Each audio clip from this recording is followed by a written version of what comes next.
भाभा की मौत में सीआईए का हाथ। सन 2017 में एक स्विस पर्वतारोही डेनियल रोश को आल्प्स पहाड़ों पर एक विमान का मलबा मिला था, जिसके बारे में कहा गया था कि ये उसी विमान का मलबा था जिसमें होमी भाभा सफर कर रहे थे। इस दुर्घटना से संबंधित साजिश की अटकलें इसमें अमेरिकी खुफिया एजेंसी सीआईए का हाथ बताती है।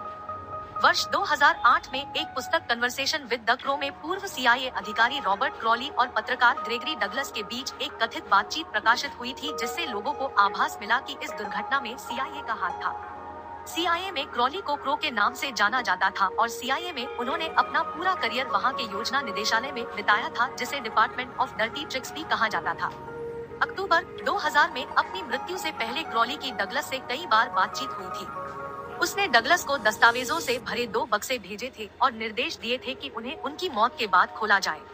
5 जुलाई 1996 को हुई बातचीत में डगलस ने क्रॉली को कहते बताया था, 60 के दशक में हमारी भारत से मुश्किलें शुरू हो गई थी जब उसने परमाणु बम पर काम करना शुरू कर दिया था।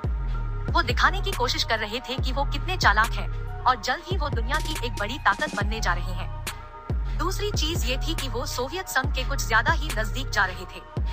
इसी पुस्तक में क्रो ने भाभा के बारे में कहा था, वो भारत के परमाणु कार्यक्रम के जनक हैं और वो परमाणु बम बनाने में पूरी तरह सक्षम थे। भाभा को कई बार इस बारे में सचेत किया गया था, लेकिन उन्होंने उस ओर ध्यान नहीं दिया था। भाभा ने ये स्पष्ट कर दिया था कि दुनिया की कोई भी ताकत उन्हें और भारत को दूसरी परमाणु शक्तियों के बराबर आने से नहीं रोक सकती। वो हमारे लिए एक खतरा बन गए थे। वो एक हवाई दुर्घटना में मारे गए थे जब उनके बोइंग 707 के कार्गो होल्ड में रखा बम फट गया था। भाभा के साथ 116 लोग मारे गए। किताब के अनुसार क्रॉली ने ये भी शेखी बघारी थी कि वो वियना के ऊपर जहाज में विस्फोट करना चाहते थे, लेकिन फिर ये तय किया गया कि ऊंचे पहाड़ों पर विस्फोट से कम नुकसान होगा। मैं समझता हूँ कि एक बड़े शहर पर बड़े जहाज के गिरने से कम नुकसान उसके पहाड़ों पर गिरने से होगा। एजेंसी के अंदर क्रॉली सोवियत खुफिया एजेंसी केजीबी के विशेषज्ञ माने जाते थे। इस किताब में उनको ये कहते हुए भी बताया गया है, वास्तव में शास्त्री भारत का परमाणु कार्यक्रम शुरू करना चाहते थे, इसलिए हमने उनसे भी छुटकारा पाया। भाभा चूंकि जीनियस थे और उनमें परमाणु बम बनवाने की क्षमता थी, इसलिए हमने इन दोनों से पिंड छुड़ा लिया। भाभा के बाद भारत भी शांत हो गया। भाभा के जीवनीकार बख्तियार के दादा भा लिखते हैं, भाभा की मौत इटली के तेल व्यापारी एनरिको मैटी की तरह थी। उन्होंने इटली के पहले परमाणु रिएक्टर का काम शुरू करवाया था और कथित रूप से सीआईए ने उनके प्राइवेट जहाज में तोड़फोड़ करवाकर उन्हें मरवा दिया था।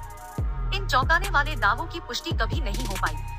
संभव है कि इसकी सच्चाई कभी सामने नहीं आ पाएगी। ग्रेगरी डगलस को ज्यादा से ज्यादा एक अविश्वसनीय स्रोत ही माना जा सकता है। अमेरिकी भले ही ये न चाहते हो कि भारत परमाणु बम बनाए, लेकिन एक शख्स को मारने के लिए 117 लोगों को मरवाना